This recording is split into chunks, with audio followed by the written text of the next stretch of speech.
Mateus capítulo 7, verso 21. Nem todo o que me diz, Senhor, Senhor, entrará no reino dos céus, mas aquele que faz a vontade do meu Pai, que está nos céus. O título que eu quero dar a essa mensagem de hoje é o título Malandro Evangélico. Há alguns anos, ouvindo uma pregação do pastor Temístocles, e durante a pregação ele citou essa palavra, ele disse sobre um malandro evangélico. E eu pensei essas palavras, e pensei, um dia eu quero falar sobre esse assunto. E passou o tempo, e eu creio que hoje chegou o dia de eu pregar sobre o malandro evangélico. É possível que você conheça algum, e se você não conhece, nós vamos estudar aqui hoje alguns traços que caracterizam o perfil do malandro evangélico. Nós precisamos entender que nem todo aquele, como diz o texto, que diz Senhor, Senhor, todo aquele que diz misericórdia, irmão, que nem todo aquele que diz glória a Deus, glória a Jesus, aleluia, entrará no reino dos céus. Partindo, então, desse pressuposto de pessoas que dizem, que falam coisas iguais aos cristãos, e nós vamos entender que tais pessoas usam a linguagem do cristão com segundas intenções, e que essas tais pessoas também possam usar os trajes, que são trajes característicos de cristãos e não serem cristãos, porque a palavra do Senhor vai nos dizer em toda a sua história sobre pessoas que diziam apóstolos e não eram, que diziam se faziam profetas e não eram falsos profetas, falsos apóstolos, falsos pastores. Isso nós vamos encontrar em toda a Bíblia. Portanto, sendo assim, sendo que é possível que haja tais pessoas no meio da igreja, nós, enquanto igrejas e até enquanto líderes de igreja, nós temos que ter o nosso olhar atento para isso, para ver se não estamos tolerando dentro de nossa igreja pessoas que estão fazendo uso da dita malandragem evangélica. Traços que caracterizam tal comportamento ou o comportamento que caracteriza tal perfil, nós podemos encontrar na Bíblia. E devemos também, claro, encontrar na Bíblia, porque a Bíblia é o nosso guia, é a nossa bússola, é a regra da nossa fé e da prática dessa mesma fé. Muito bem. Como identificar a malandragem evangélica? Se eu conheço algum ou se eu estou me comportando como tal, ou se eu estou sendo um malandro evangélico no meio do povo de Deus. É preciso ficar atento com isso, porque isso é muito grave, porque se Jesus disse que nem todo aquele que diz Senhor, Senhor, entrará no reino do céu, nós temos que ficar atentos. Esse é o verso 21, porque no verso 19 Jesus diz, toda árvore que não produz bom fruto é cortada e lançada ao fogo.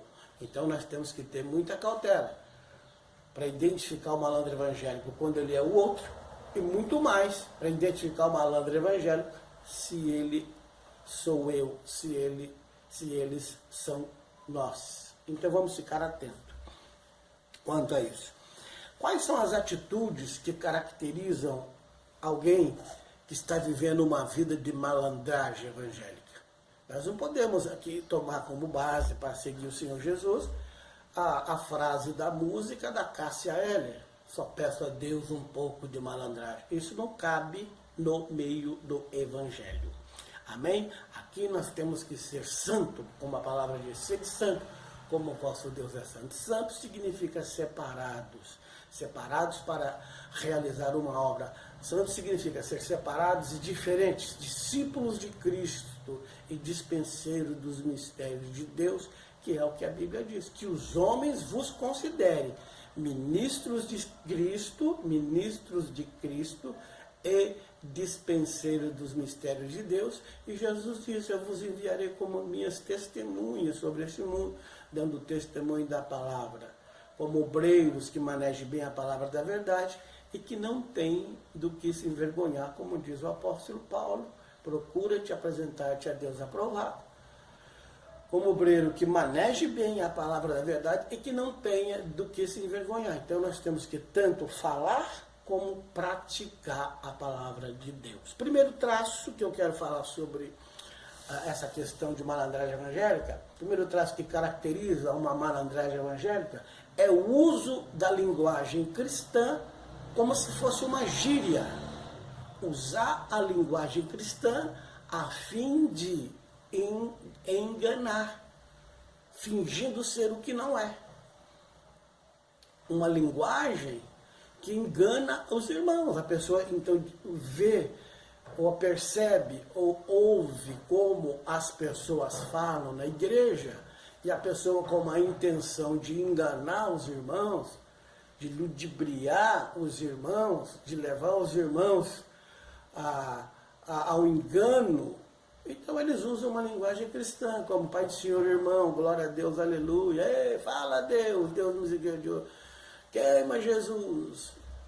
Então muitos cristãos são enganados porque começam a conviver com outras pessoas que se introduzem no meio da igreja com segundas intenções, se fingindo ser crente, se fingindo ser cristão, ou até mesmo querendo ser um cristão, mas do seu jeitinho, sem precisar cumprir com todos os mandamentos, sem precisar ser santo.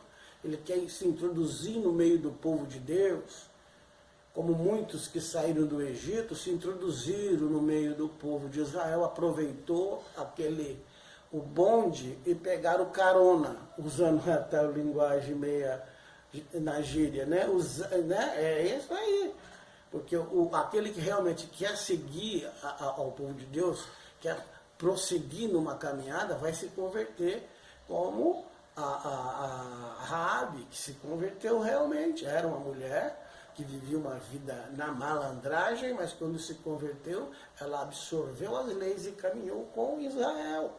Mas a Bíblia vai dizer que muitos que saíram do Egito, lá na frente começaram a fazer fermento no meio do povo de Deus. E não era israelita. Eram pessoas que pegaram carona, pegaram o bonde na malandragem. Tem pessoas que entram na igreja já com essa linguagem da malandragem. Mas quando ela chega dentro da igreja, ela não vai te dizer: eu peguei o bonde, entrei aqui. Ele vai chegar e vai procurar fingir, procurar mentir, usar uma linguagem chamada lá no meio deles, no mundo da lábia. Foi o que usaram os gibeonitas quando enganaram Josué. Lá no livro de Josué você encontra essa passagem: os gibeonitas enganam Josué, usando uma linguagem de escravos. Ai, a gente estava tão distante, numa terra distante, éramos escravos e ficamos sabendo do Deus de vocês, que é um Deus todo-poderoso, que é um Deus grandioso. Isso vai estar escrito em Josué 9. E nós viemos aqui querendo servir esse Deus, pedimos que vocês não nos mate, e enganaram Josué com essa linguagem. Uma linguagem de escravo, se identificou com Josué. Além da linguagem, outro traço que nós podemos adicionar também é a vestimenta, as roupas. No caso aqui dos gibeonitas, que eles pretendiam se passarem por escravos, então eles vieram vestidos de andrajos, ou roupas velhas, roupas sujas. Eles tiraram a roupa deles, deixaram em casa, roupa boa, bonita, de linho, e colocaram roupas, andrajos, roupas velhas, pegaram pão embolorado e fizeram um teatrinho, numa malandragem. Se introduziram no meio do povo de Deus e fizeram um acordo com Josué e enganaram até mesmo Josué.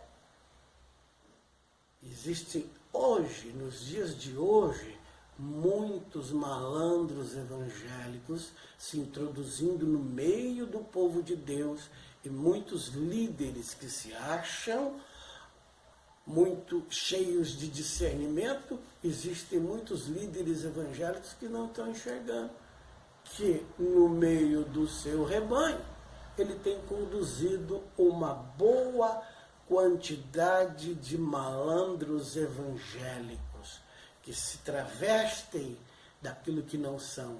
E isso nós vamos perceber em toda a trajetória da igreja do nosso Senhor Jesus Cristo e até mesmo no Velho Testamento. Nós estamos falando, citando aqui os gibeonitas que são do Velho Testamento. E no Novo Testamento, nas cartas que Jesus escreve para as 7 igrejas da Ásia, Jesus vai identificar os que se diziam judeus e não são, os que se diziam apóstolos e não eram, os que se faziam de profetas e eram falsos profetas, que eram os malandros evangélicos daquela época. E nós temos que ficar atentos para ver se não estamos convivendo com os tais, ou se nós não estamos sendo os próprios, se nós não temos nos comportado como malandros evangélicos. Porque a palavra está dizendo, nem todo aquele que se diz Senhor, Senhor, entrará no reino dos céus. E Jesus também conta uma parábola, que um homem tinha plantado muito trigo, uma roça de trigo, e à noite veio um inimigo e lançou a semente do joio, e o joio cresceu no meio do trigo. E quando o joio vai crescendo, ele é igual ao trigo. Mas quando sai as sementes, dá para perceber a diferença. Então alguém chega, um dos servos do Senhor, e fala, quer que a gente corte o joio? Ele disse, não. O joio no meio do trigo, se você for cortar o joio, é perigoso cortar o trigo. Se você for arrancar o joio, é perigoso sair o trigo. Então essa questão do joio, que é o malandro evangélico, é tão difícil de você lidar, que muitas vezes você percebe, mas se você tentar passar isso para alguém, para explicar para a igreja que essa tal pessoa é assim, que aquele é um falso, é um malandro evangélico, muitos irmãos se revoltarão contra você.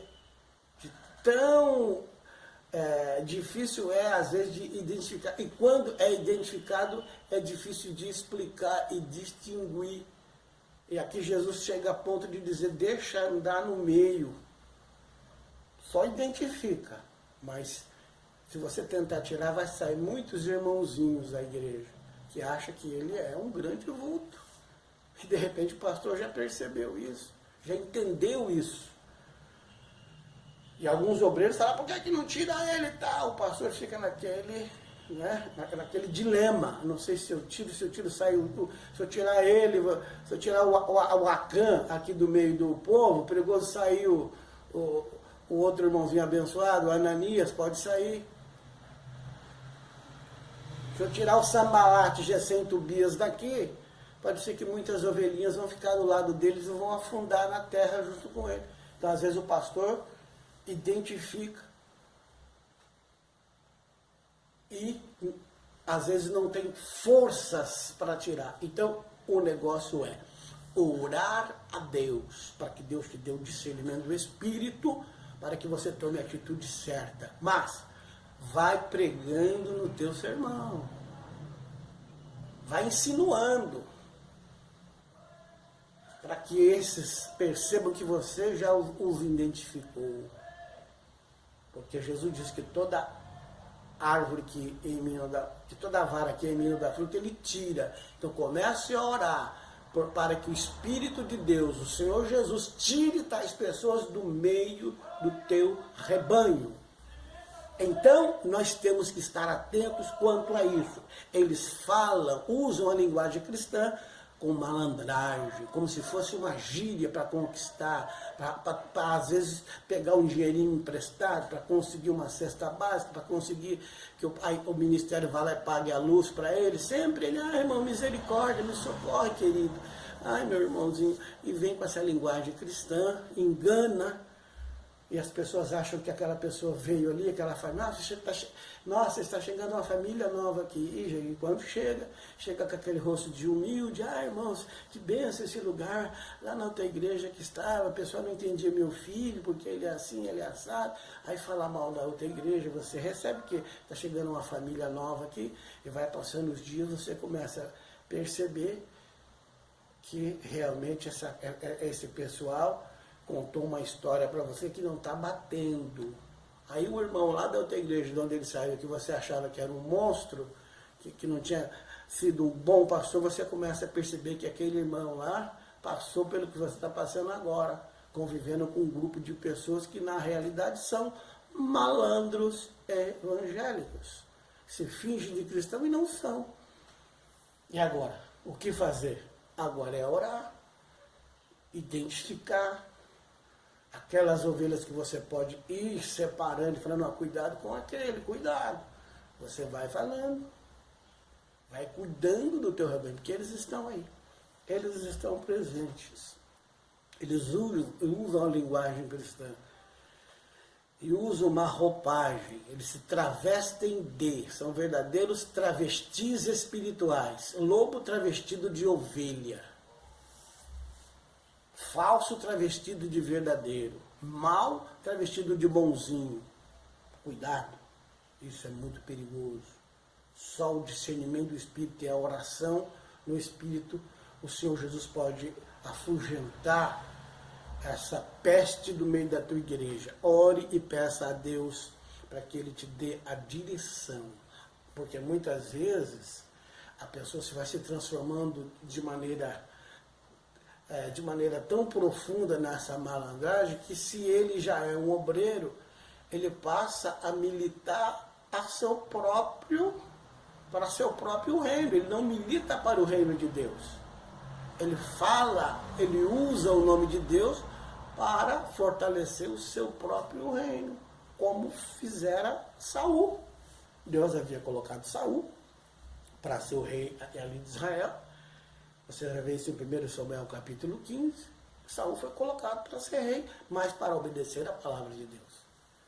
E quando Deus pede para que Samuel fale para que ele lute e milite contra o rei Amaleque, porque os amalequitas não queriam deixar Israel passar quando vinha do Egito caminhando para a terra prometida, então Deus fala, agora eu vou tratar com eles, eu quero que você vá lá e elimine todos, até a criancinha que está no colo, todos. E Saul foi com o seu exército. Era para eliminar pessoas e coisas e animais. Todos, sem exceção. E ele desobedece porque ele viu umas vacas gordas, uns camelos bonitos. O rei, ele simpatizou com o rei, não matou o rei. As vacas de primeira e de segunda ele segurou. E o povo concordou com ele e ele então voltou trazendo esse despojo que Deus havia dito para não trazer nada. E ali Deus se desagradou com ele. A ponto de o Samuel, que era o profeta, quando repreendeu ele usou uma linguagem de malandragem. Quando Samuel disse, Deus vai tirar o seu reino, você desobedeceu a Deus, é para você reinar segundo a vontade de Deus. Deus não te colocou aí no trono para você ser um malandro evangélico. Deus não te colocou aí para ser o pastor, o líder, o apóstolo, para você ser um malandro evangélico. Para você ficar rico com isso, para você determinar as leis. Você está aí para obedecer às leis de Deus. Você está aí para obedecer a palavra de Deus, fazer segundo o Senhor ordena. Você agora está fazendo do seu jeitinho. Você está desobedecendo a palavra. Mas o povo concordou comigo. Não importa se o povo está concordando com você. Está errado. O povo pode concordar com você, você pode concordar com o povo, mas se há profeta aí no meio da sua igreja, ele está de olho em você e vai pregar contra você. E depois não vai adiantar querer rasgar a roupa do profeta. Porque quando Samuel diz para Saul que ele está errado, e Saul quer que Samuel volte com ele, para que ande com ele no meio do povo, para enganar o povo. Esse é um outro termo, outro método, outra metodologia da malandragem evangélica, que o espiritual ande junto com ele para as pessoas acharem que ele é espiritual, que está tudo bem com ele. Então, quando Samuel prega para ele, fala, olha, Deus vai te castigar, vai tirar você, vai colocar outro no seu lugar, e esse outro seria Davi, Samuel fala, não, mas vamos comigo no meio do povo lá, me honra, porque assim são os malandros evangélicos. Eles querem fazer tudo do jeitinho deles, e depois quer que o profeta, com uma oração, resolva tudo, e ele continua com o produto que ele trouxe, que não era para trazer. Ele continua com o amiguinho do rei, do rei dos Amalequitas, que ele continue com as vaquinhas que ele trouxe, com os camelos. E o Senhor disse, eu não quero isso aqui. E Samuel, então, mata o rei, despedaçou o rei. E disse para Saul, olha, Saul fala, volta comigo. Ele falou, não vou voltar. E quando Samuel fez menção de sair, ele puxou a capa, rasgou a capa de Samuel. Samuel ficou um pouco irado ali na hora, falou, assim o Senhor vai rasgar o seu reino. Aí ele ficou, não, Samuel, não sei o que lá, nha, nha, nha, nha, nha. Aí Samuel ficou com dó dele e desceu com ele para fazer o sacrifício. Depois Samuel foi embora e nunca mais voltou. Isso é o finalzinho do capítulo 15 de 1 Samuel. Mas no início, já no capítulo 16, verso 1, sabe qual é a palavra de Deus para Samuel? Até quando terás dó de Saul? Então veja bem, o malandro evangélico, ele não se dá bem com Deus, mas ele engana as pessoas, e no caso aqui, até mesmo o profeta Samuel havia ficado com dózinha dele. Ele tem dó, ele faz as pessoas sentir dó dele, porque ele é muito dengoso, ele é muito malandrinho. Ai, me perdoa, eu trouxe isso, porque eu fiquei com medo do povo, Samuel, o povo queria, eu fiquei com medo, me perdoa. Né? Ora por mim, vamos lá comigo, me honra, eu gosto muito de você. Então ele foi com essa ladainha, e Samuel ficou com dó, Samuel foi embora, ficou longe, mas Samuel não se prontificava em ungir outro rei. E Samuel ficou lá, com dó de Saul. Aí Deus falou, Samuel, você estava agora lá, levou minha palavra para Saul e repreendeu ele segundo eu te mandei, porque ele ficou com dó do rei dos Amalequitas, ficou com dó das vaquinhas, dos camelinhos, e você agora está com dó dele, está com dó de Samuel. Até quando você vai ter dó? Vai, caminha com esse ministério, unge outro para o lugar. Mas eu gosto muito dele, será que ele vai melhorar? Não vai melhorar, não vai. Unge outro e coloca no lugar dele, meu irmão. Você fica até quando esperando o cidadão melhorar para colocar de novo em outra igreja e ele dá outro problema. Destruir mais um trabalho. Mas eu gosto dele. Até quando terás dó de Saul? Ou você vai fazer a obra de Deus ou a tua também? Acorda. Acorda para a realidade. Essa coisa aqui é séria, não é brincadeira não. Vai lá ungir Davi. Você já viu que o Davi é melhor que ele? Vai ungir Davi. Agora Deus vai guiar você. Vai até lá. Vai na casa de Jessé, que tem muitos lá, e entre esses muitos tem um que Deus escolheu. Ande agora na direção do Espírito Santo, porque o Espírito te dará as diretrizes para que você dirija esse trabalho também segundo a vontade de Deus, não com a dosinha do teu coração. Existem muitos trabalhos por aí que estão sendo destruídos, porque está cheio de malandro evangélico e cheio de líder com dosinha no coração.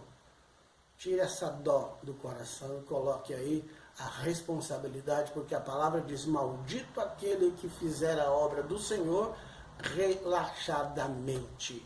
Então não sejas tu o malandro evangélico, e não sejas tu também aquele que tem dó de tais pessoas. Seja fiel a Deus, porque Deus um dia vai cobrar de você tudo o que a palavra diz que Ele cobrará. A tua fidelidade, o teu cuidado e o teu zelo à obra do Senhor. Fica com essa palavra em nome de Jesus. Se é você um desses malandros, se converta. Converta de verdade e siga o Senhor. E se você não é um desses, então fique atento para que você não se torne um malandro evangélico, e fique atento para que você não tolere nenhum desses na sua igreja e nem ande com eles. Cuidado, fique atento, peça discernimento do Espírito, para que você não faça aliança com eles e fique com dó e nem caminhe com eles no meio do povo. Essa é a palavra do Senhor para ti neste dia. Guarda essa palavra no teu coração e o Deus de Israel seja aquele que te abençoe desde agora e para sempre. Amém.